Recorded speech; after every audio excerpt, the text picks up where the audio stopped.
Michel, Anne, Malo, Corinne, ouvrons vos buzzers. Question 1, 2, 3 points. Et comme Corinne nous le disait tout à l'heure, attention à la rapidité sur cette première manche qui est décisive. Question à 1 point pour commencer. Quel dessert est constitué de choux fourrés de glace à la vanille et Corinne? Les profiteroles. Exactement, c'est la bonne réponse. Et après ce premier point de Corinne, un conseil technique à Michel. Regardez Michel, tout le monde a les mains sur le buzzer. Et vous, elles sont un peu éloignées. Et ça peut vous faire perdre du temps. Je parlais de rapidité tout à l'heure. Voilà. Je reviens à mes profiteroles. Donc, choux, fourré de glace à la vanille, nappé de sauce au chocolat. Un premier point pour notre championne Corinne. Pour 2 points. Quel centauré à fleurs bleues de la famille des composés est parfois appelé Anne? Le bleuet. Exactement, bravo, le bleuet. Parfois appelé le barbeau aussi.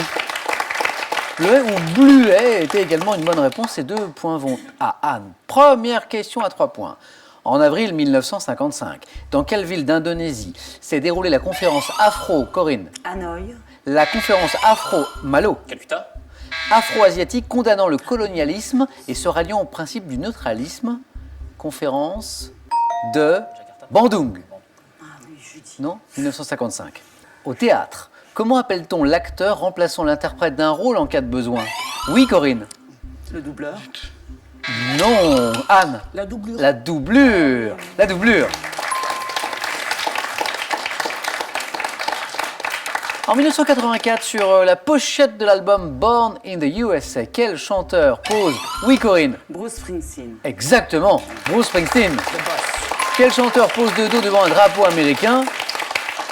D'ailleurs, on va écouter quelques notes de la chanson titre de ce bel album.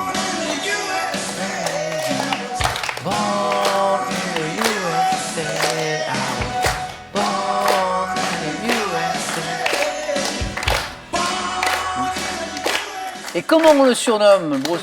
Le boss. Quelle divinité personnifiant la fécondité féminine de la mer est la fille d'Ouranos et de Gaïa? Divinité personnifiant Malo. Calypso. La fécondité féminine de la mer est la fille d'Ouranos et de Gaïa, c'est Thétis. Et bravo à tous ceux qui l'avaient à la maison. Quel grand oiseau, au cou souple, doit la coloration rose de son plumage? Malo était le plus rapide. Le flamant rose. Et me donne la bonne réponse, c'est bien le flamant rose. La coloration rose de son plumage aux petites crevettes qu'il consomme. Et voilà, on en apprend tous les soirs à Question pour un champion. Le plumage, la couleur du flamant rose, c'est grâce aux crevettes qu'il consomme.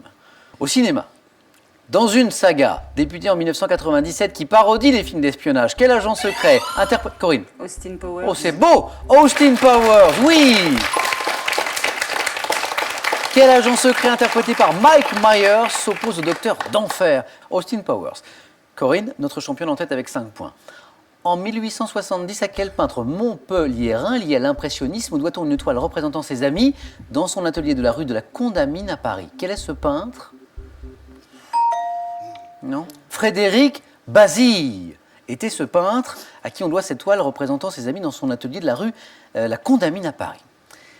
Au tennis, quelle lettre de l'alphabet s'emploie parfois après l'expression Anne? Voilà, ça c'est bien. Quelle lettre de l'alphabet s'emploie parfois après l'expression d'un score pour indiquer l'égalité entre joueurs? Au tennis, c'est la lettre A. Très bien. Maintenant, tous les 4, regardez cette image. Et dites-moi, quelle est cette ville du Jura, habitée par les Lédoniens, qui doit une partie de son nom? Corinne? Lons-le-Saunier. est la bonne réponse. Qui doit une partie de son nom composée à l'implantation de salines. Salines qui sont aujourd'hui abandonnées, Lons-le-Saunier. Corinne, vous êtes à 2 points, du 4 à la suite. Quel récit de l'écrivain Vercors dans lequel un officier allemand réquisitionne Michel? Silence de la mer. Est la bonne réponse, Michel.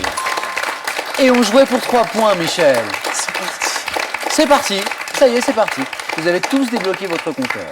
Dans lequel un officier allemand réquisitionne la maison d'une famille fut le premier titre des éditions de Minuit. C'était bien Le Silence de la mer, ce très beau roman de Vercors. Chez l'homme, quel est le muscle qui gonfle lorsqu'on fléchit l'avant-bras? Anne. Biceps. Et la bonne réponse, c'est le biceps. Très bien.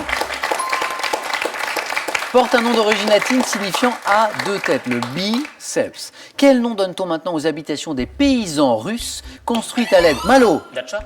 de rondins de bois? Corinne. Une misbah. Et la bonne réponse.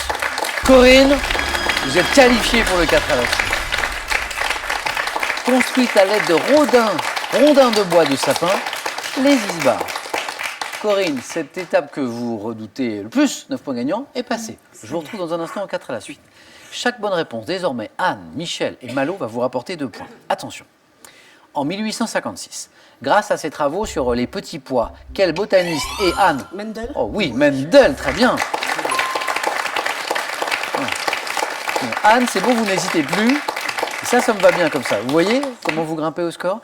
Grâce à ses travaux sur les petits pois, quel botaniste et religieux autrichien découvre les lois fondamentales de quoi? De l'hérédité. Mendel, exactement. Anne, vous êtes à une bonne réponse du 4 à la suite. Quel chat, reconnaissable à son poil long, soyeux, Michel? Persan. Mais oui! Reconnaissable à son poil long et soyeux à sa face aplatie, porte un nom évoquant un habitant de l'Iran ancien, le persan, très bien. Attention, ça va sans doute se jouer à la rapidité. Dès 98, quel comédien français incarne le rôle titre dans la série télévisée Louis la Brocante? Anne,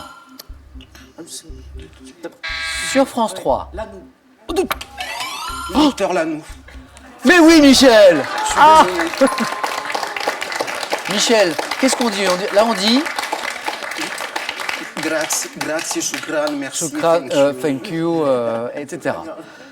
Quelle romancière française fut archéologue médiéviste avant de publier les romans policiers Pars vite et reviens tard et un lieu incertain? Anne. Vargas.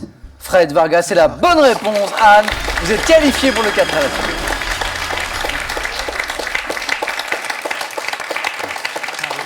Michel, Malo, chaque bonne réponse va vous rapporter désormais 3 points. Ça peut aller très vite pour Michel, mais aussi pour Malo. À 3 points, ça peut aller très vite. Attention.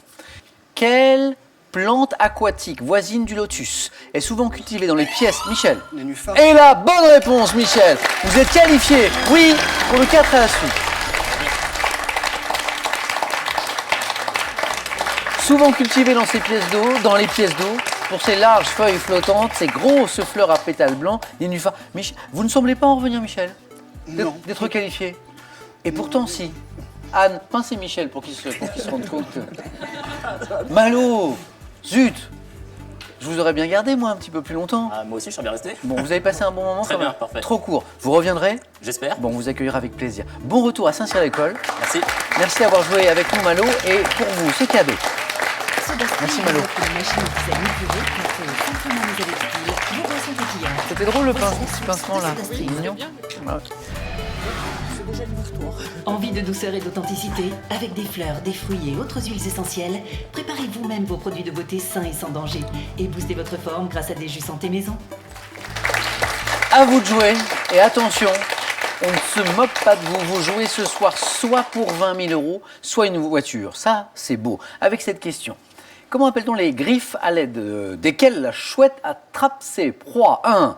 Les pinces ou bien 2. Les serres? Bonne réponse, 3243 pour le téléphone. Par SMS 1 ou 2 ou 7 10 20, tirage au sort parmi toutes les bonnes réponses. Félicitations à Michel qui ne revenait pas à l'instant. À Anne aussi qui donne ses points et ses réponses à tout le monde. À Corinne, on joue tous ensemble au 4 à la suite.